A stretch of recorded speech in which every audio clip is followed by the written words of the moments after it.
you How we doing? Doing good. See you. Doing good. Morning, everybody. How you doing? Great to see everybody. Good to see you.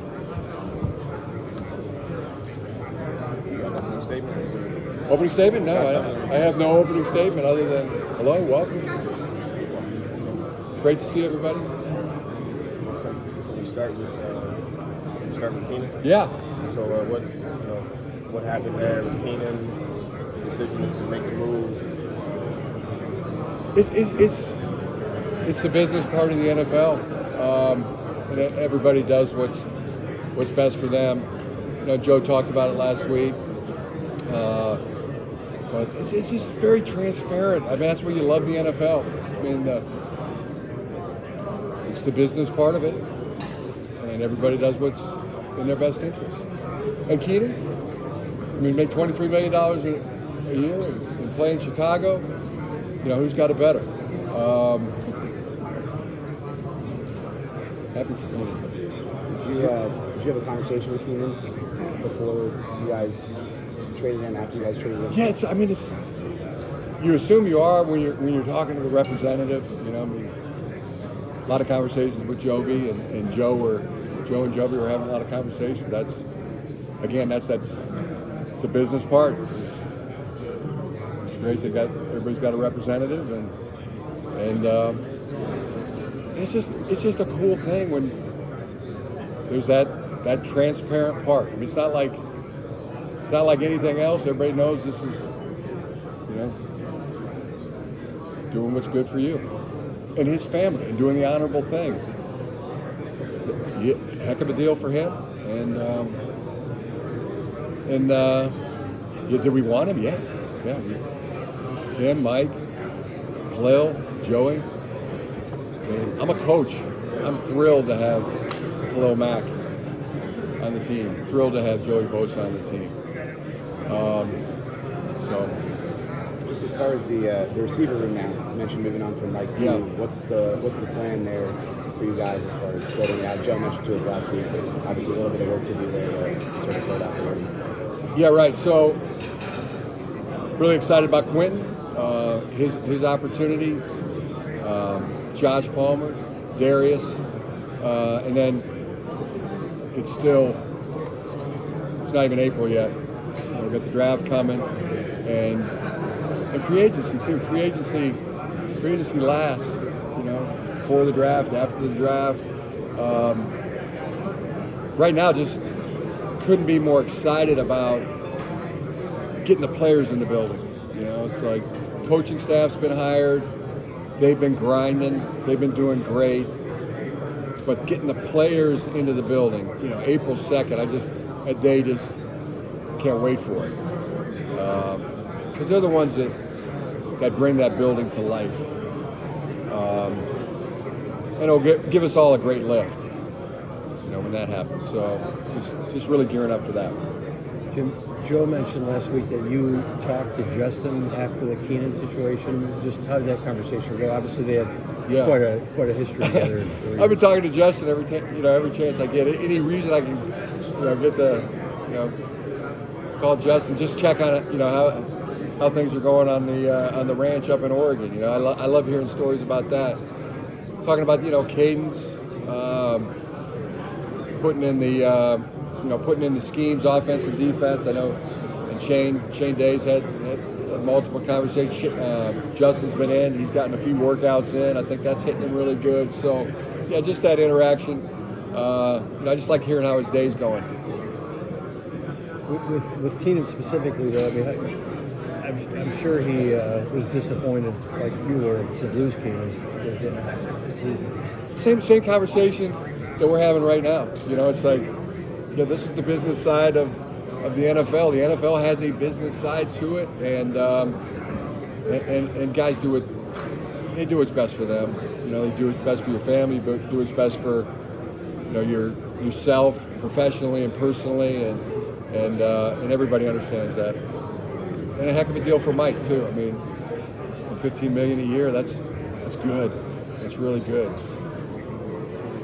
Where the team is right now? I mean, how far are they from, you know, the team you envisioned when you got here? You know, you talked about being tough, nasty, running game. kind of what you want to build? How far are they from what the players that you got? Is it, from where you're envisioning this team? Yeah, really, what we've been able to do so far is hire the staff. To be able to work with the preparation on the draft, free agency.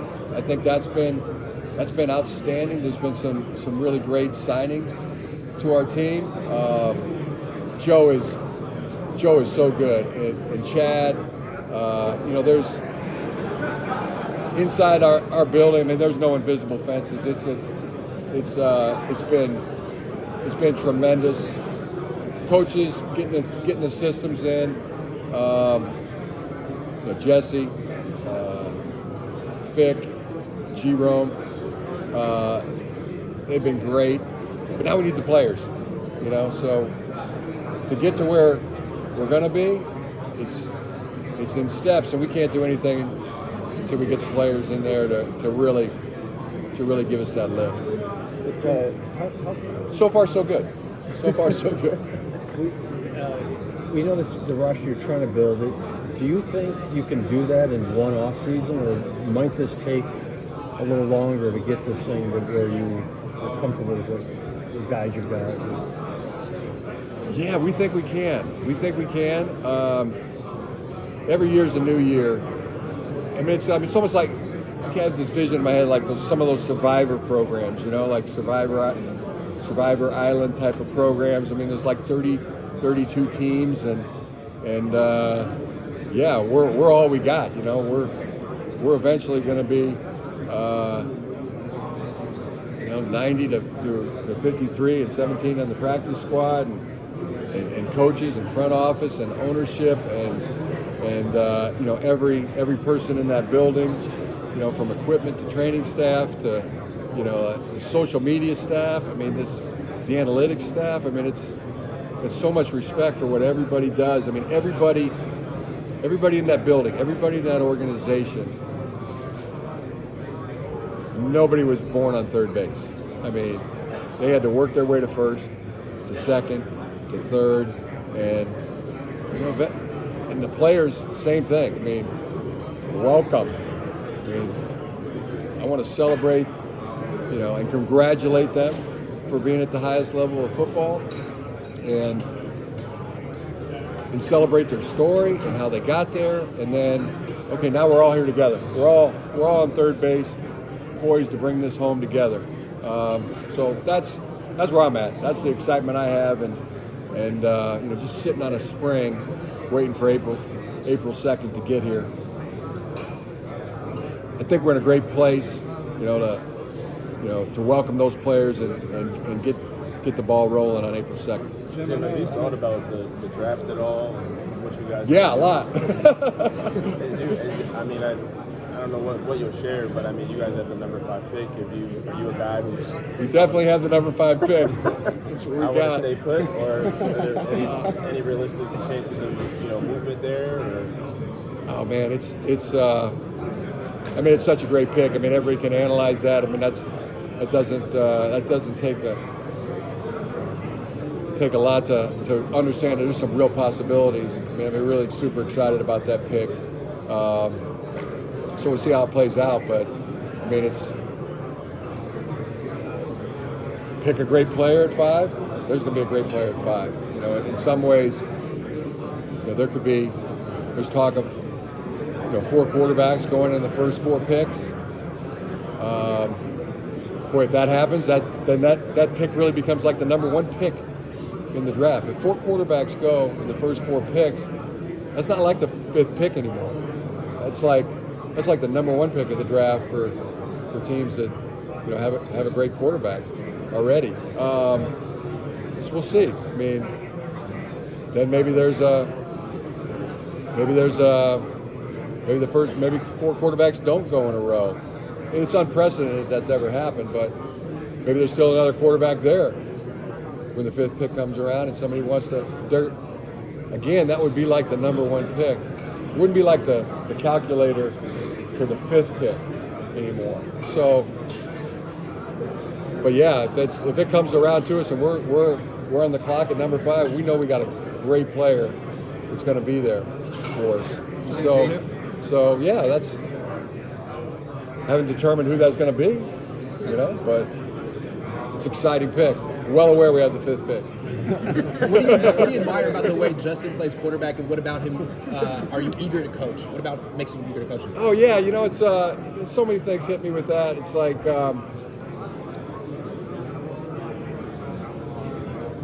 in every way, I just gone through all his tape, all his throws. He can make them all. But getting to know him, just how much it's about the team and about winning. How much he puts into it, how much he cares about it. There's that part of him that he wants it to be about the team. Just being able to make that step, to winning. I know that's why he's in it. So exciting, yeah. There's a piece too where it's just like, hey, am I man enough to coach this guy? And you could say the same thing, or you're man enough to go be in the division with the Chiefs, and Andy Reid and Sean Payton and the Raiders. Man, it's like Antonio Pierce, great guy, great coach, great players. Patrick Mahomes, world champions, all that. Like, yeah, let's step up. Let's see.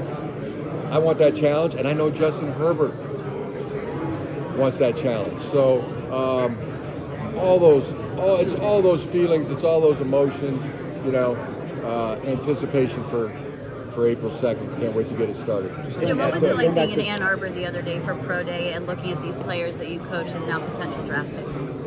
Amazing, incredible to see all the guys and predicted it. I hate to be one of those guys that says, I told you so, but I did predict that last summer that Michigan would set the record for the most players drafted from a school in a single year, and that just watching that come to life and be that way. It was talking to every single guy and seeing all the parents again. I watched all the O-line workout. I was able to watch JJ's throwing session. And the rest of the time I was just talking to people. It was incredible. Going back to what do you make of it? Yeah. Joey and Khalil, both of them taking pay cuts when you guys approached them about it. Did that mean anything to you outside of the financial savings that you guys had? Just the principle of it, did it mean anything to you that those guys sort of took pay cuts to stay? Business. I mean, it's the business. It's the business piece. The transparent business piece of the NFL, and guys doing what's best for them. Thrilled, to be coaching Khalil Mack. I mean, you watch what Khalil did, the kind of year he had, playing every game. Joey was having a better year than Khalil, through that stretch until he got hurt. I'll tell you guys really thrilled, Jesse Minter. And, what Khalil Mack and Joey Bosa and Thule, are going to be in this system. Really excited about that. Can't wait to see that come to life, starting April 2nd.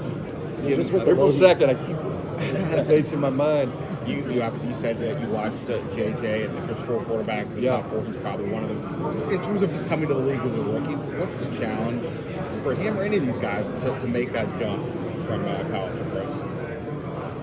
Yeah, that's a great question. It's I used to think it was like when you went from high school JV to varsity, that was a big jump. When you go from high school to college, that was a big jump. And then going from college to pro, big jump, but the same jump. But what I've noticed is that jump's not as big anymore. Guys are coming from high school to college, and their quarterbacks, is one of those positions now where they're ready and they play quicker. Going from college to pro, they're able and ready to play quicker. Why is that? There's probably a bunch of reasons, but they're just really well trained. They're really well trained coming out of high school. They're really well trained coming out of college. I mean the workout JJ had. I've been to a lot of pro day workouts and watched quarterbacks throw. That was the best I've ever seen a quarterback do at a pro day. I mean, not only was feet great and the individual drills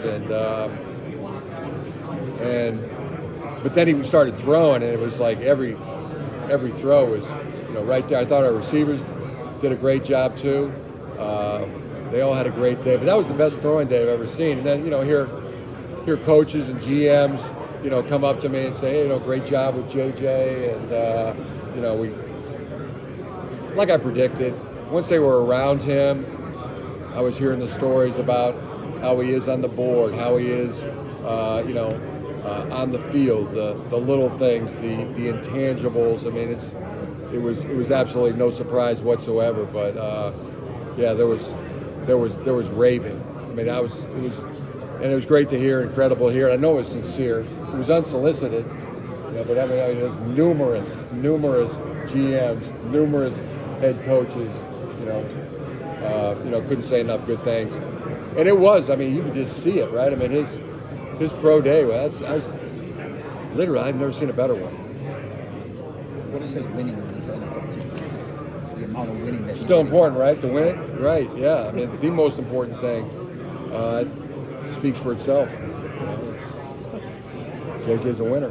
We had to talk to you. Jim, in 2011, a lot different circumstances than now, with the lockout and the challenges you faced there. What do you remember about those challenges as a first-year NFL head coach coming in when you didn't have an off season?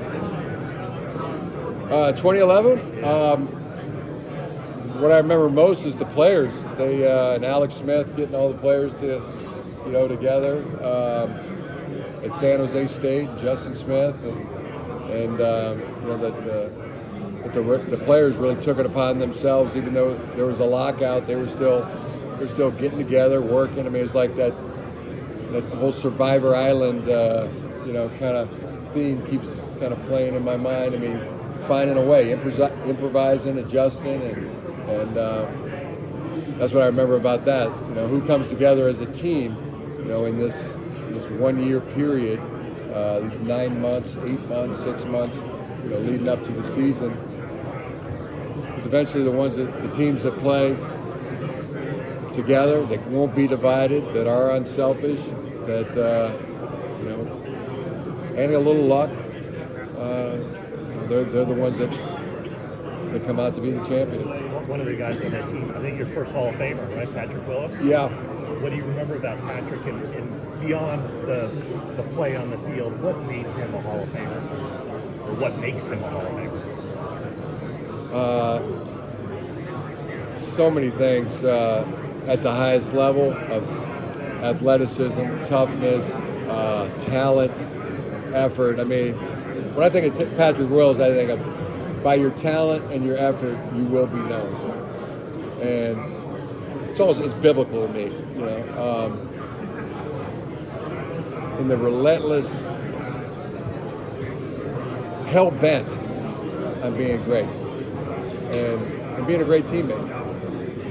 All those things and more, Jim, did you guys ever? And Navarro. How about Navarro? We got Navarro Baldwin, and so many guys on that team. I mean, Vernon Delaney, Jonathan Goodwin, who's on our staff now, Will Tukawafu. I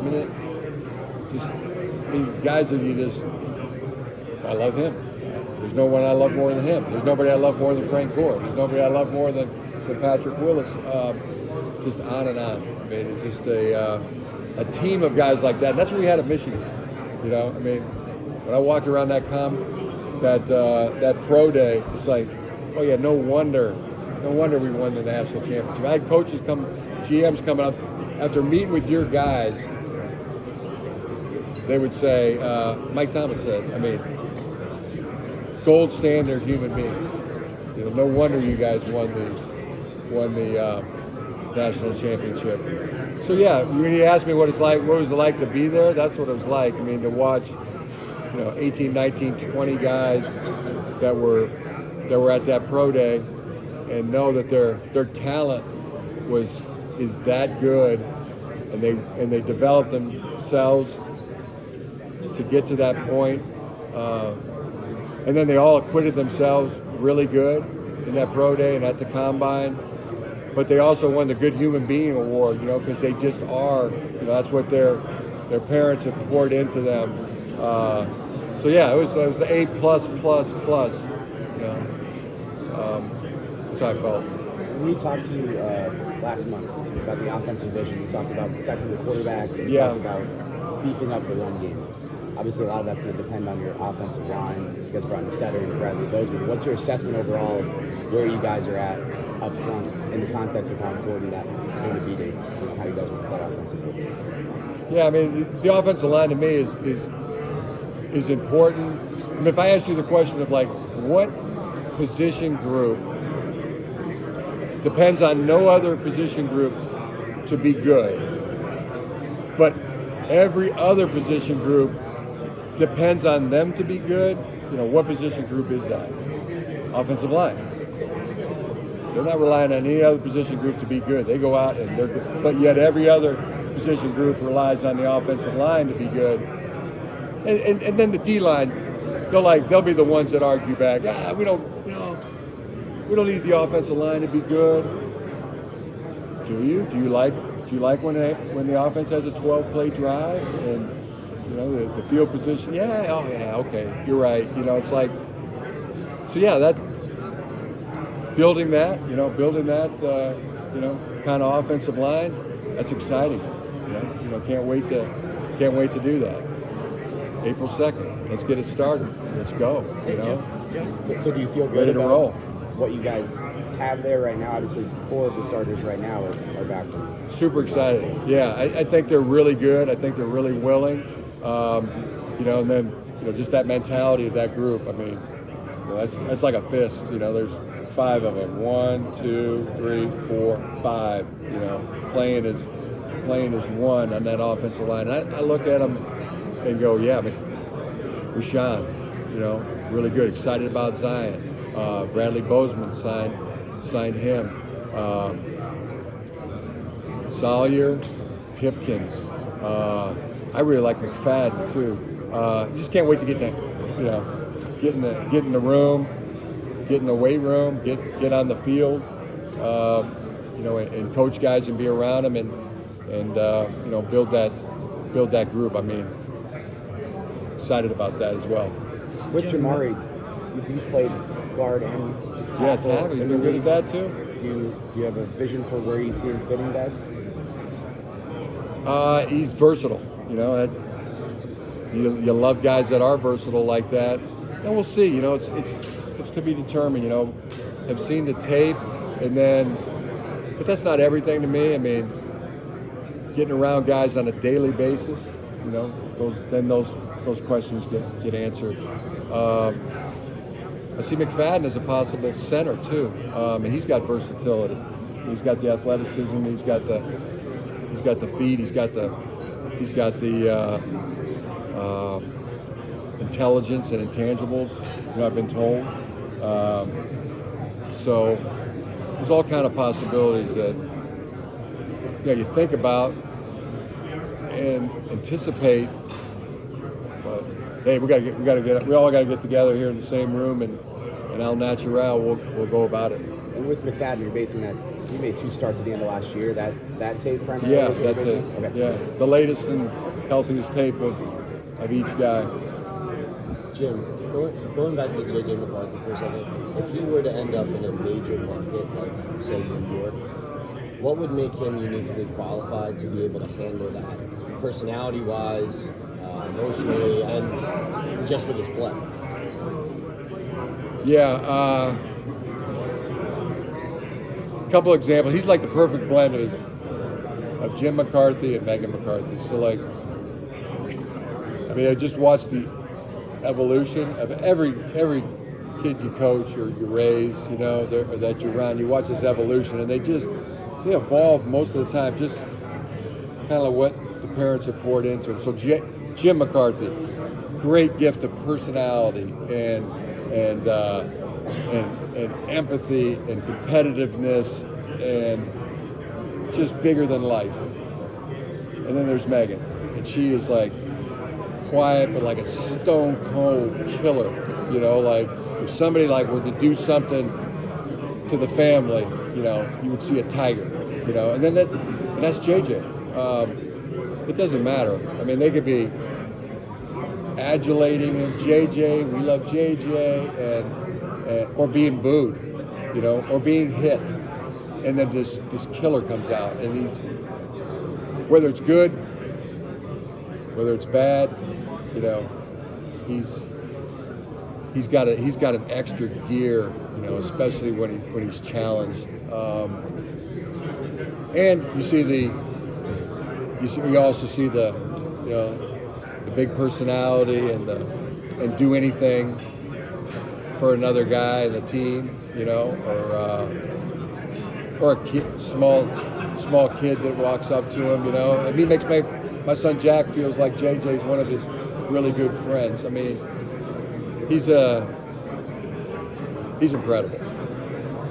So big market, small market, it would, cold weather, hot weather, you know, it won't matter. Jim, And I said it before, I think it's well documented. I think he's the best quarterback in the draft. And that's just what I think, just my opinion. He's the one who plays quarterback, you know, of all the quarterbacks that are in the draft. There's great quarterbacks in the draft.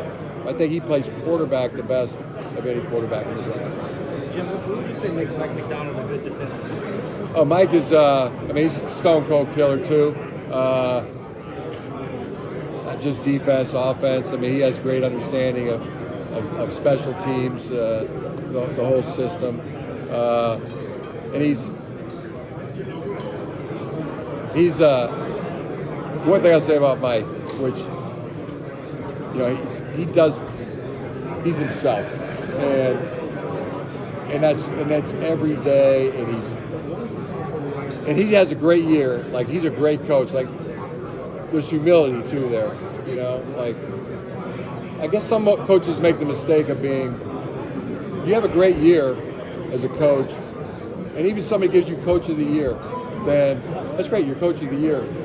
That doesn't make you coach of the decade. And Mike understands that, you know, and understands that every year is a new year, and you're gonna have to attack it the same way every year. Don't get a big head, you know, because that's a trap. That's a deep, dark, lonely trap. Same for coaches, same for players. Just didn't say enough good things about Mike. Jim, bringing back Alohi Gilman at safety, what did you guys like about him, and why do you think he's going to be a fit in Jesse's system? Yeah, I think I'm super excited about our safeties. Alohi, Derwin, doesn't get any better than that, but long been a fan of Alohi, back from Notre Dame days and Navy days and all those days. Just give me a chance to be around him, and the interactions I've had, he's just who I thought I was. Just who he is. He is just who I thought he was. You specifically, having played quarterback in the NFL, how can you help Justin? How can I help Justin? I think, when it comes to coaching a quarterback, I mean, it's maybe back to that fist analogy. I mean, different offensive line coach really helping Justin. Shane Day, who's going to be there every single minute. And then I'm gonna add. Mark Trestman's going to add. Sanjay Lau is going to add. Because you have to have a connection with every other player on the team, every other player on the offense, every other coach. Greg Roman can be incredible help to Justin. I'm definitely gonna chip in there as well. Ben Herbert's going to be a great friend and coach to Justin. I mean, we're all going to be that fist to help Coach Justin. But what specifically? What can you? I mean, I'm assuming he's probably a more talented quarterback than you were when you played. That did allow that. Yeah, So I'm not gonna be doing any demonstrations anymore. When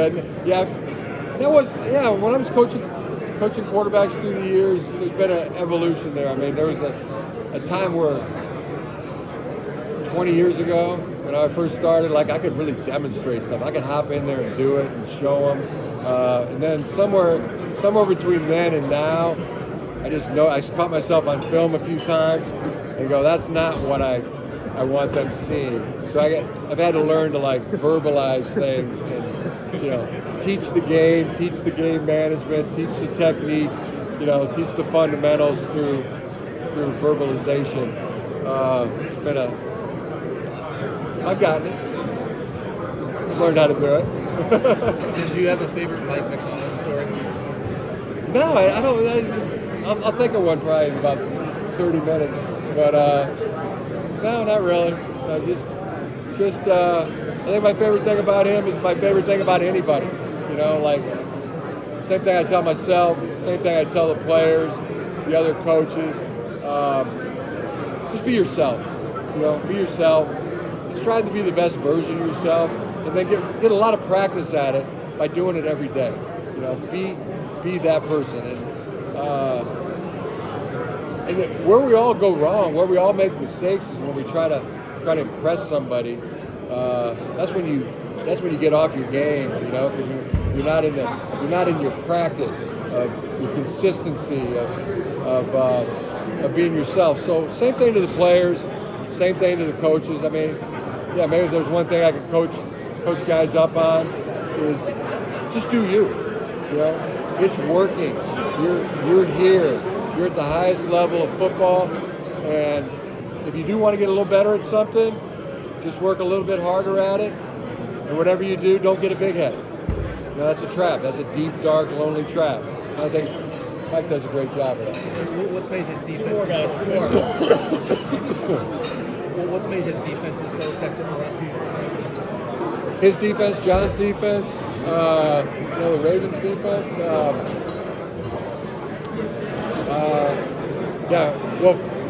Always starts with good players.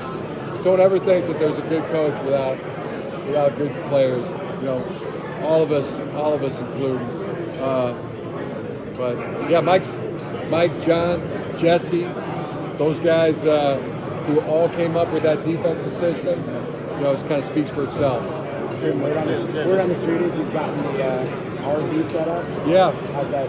It's been great, being myself, like always wanted to do that. It worked out great. I'm 100 feet from Greg Roman.